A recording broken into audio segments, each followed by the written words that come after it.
Good morning. Morning, lovelies. How are you doing? And a very, very happy Thursday to you all. How on earth have we got to Thursday already?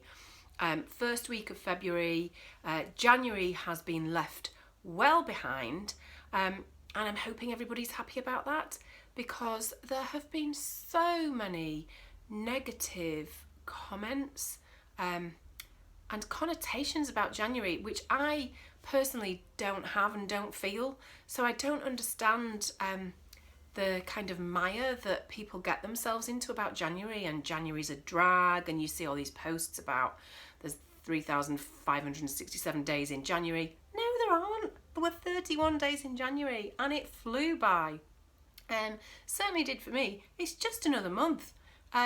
So let's approach it that way, and approach it with the mindset and the outlook that it's a great month, and for a lot of people it's a new start, and it's not a start and a way to set yourself up for failure. It's a way to plan for success.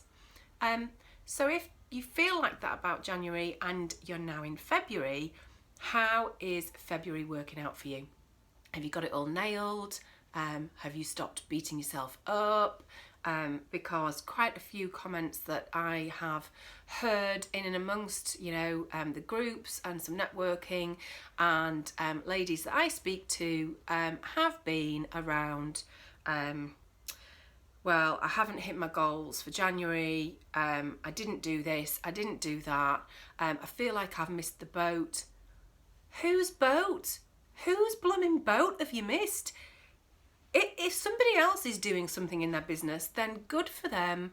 Stop focusing on what everybody else is doing. It's your boat, you've got the oars, you get to steer your boat and your ship whichever way you want to. So let's cut the crap out of the negative kind of self-talk and the stuff that we tell ourselves. I didn't hit this, I didn't hit that, it's too late, I've missed the boat, what's the point, everyone else is doing better. No, they're not. No, they're not. They're not doing better. They're having exactly the same challenges. They're having exactly the same mindset problems. They're having exactly the same doubts, challenges, issues, everything that everybody else in business is having. Perhaps they're just dealing with them a different way. And I'm really here to encourage you to think about your business, think about your rules, what rules you want for you, what values you've got for your business, what you do and don't want to do. This is very much about you. It's not somebody else's blueprint. And that's one of the things that does get me miffed, and you'll hear me talk about a lot of the time. You are the person who knows your business. You are your brand. It is your values. It's your dream, your passion. It's the fire in your belly. It's the thing that gets you up in the morning. So stamp yourself all over that business. And in and amongst that, be really smart about it. So there are things that you can take from other businesses, other models, and you can adapt them to fit with your business. I very much, as you well know, am all about planning and strategy and holding people accountable and getting momentum in business and supporting business women to be the very best version of themselves that they can be. And that's all about being serious about your business. It's about stepping up and stepping into your CEO shoes. So part of that can be about planning. And if you're going to do planning and you've never done goal setting before and you feel completely overwhelmed by all the stuff that you've got, as she says, looking at all the stuff she's got on her desk, if you want to set yourself some goals, but you really want to set yourself up for success, which is what I want you to do, then use one of the tried and tested ones, the SMART acronym for goal setting. So SMART: specific, measurable, achievable, realistic, and time-bound, or timescales, whatever word you want to use. But when you break a goal down and you use that acronym and you apply that to each element of the goal that you want to achieve, it will really help you set yourself up for success. Because when you are specific about something, when you really drill down into the detail and you know what you want to achieve, when you've worked out how you're going to measure it, and that it's a tangible thing that you will see at the end of it, when you know that it's achievable, rather than setting something up here. You can't go from earning £5,000 a year to £50,000 a year just like that. No one can. What they can do is put steps in place to help them achieve that, but it has to be achievable. So think about what the logic is behind that, and realistic. Don't ever be swayed by what somebody else wants you to do or what they think that you can achieve. You know in your gut what's realistic. You know what's going on in the rest of your life. You know your childcare arrangements, your family arrangements. You can't burn yourself at both ends. We don't want that for anyone.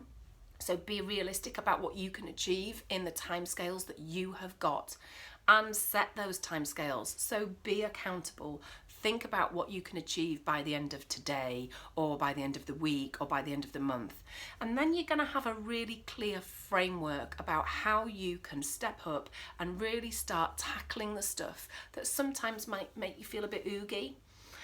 Part of that, very much for me, and something else that I'm totally passionate about, is the thing about money. Money for women in business is a massive issue, and so many women right now don't have a clue whether or not they are in profit, what their income is, what their expenditure is, and whether or not, they're running a blooming expensive hobby rather than a brilliant, profitable business. And so there's a tendency to bury heads in sand and not look at it because it's actually quite scary. And many women still haven't been brought up to own their money, to own their financial situation. And that's a massive thing for me. You really need to get to grips with this, and I really will help you if you want me to.